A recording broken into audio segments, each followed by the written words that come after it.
Hi, and welcome to Cario, your all-in-one freight management software. On our last session, I've shown you how you're able to maintain a consignment within Cario.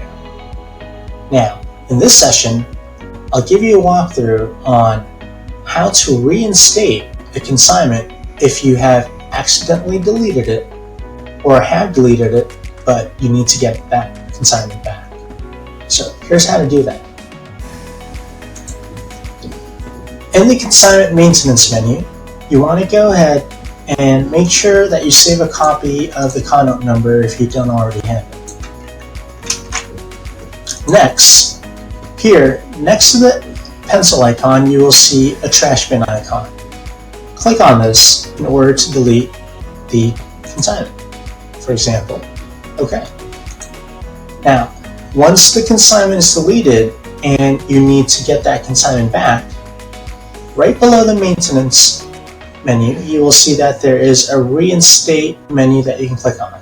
When you go to the reinstate consignment menu, you can filter and choose by date to look for any consignments that you have deleted, or input a connote or reference or barcode. So for this instance, we'll go ahead and paste the previous connote number that we have just previously deleted. This will bring up the consignment that you have previously deleted. In order to reinstate this consignment, all you'd have to do is click here where it says Undelete Consignment. Just like that, your consignment is now reinstated. Thanks for watching.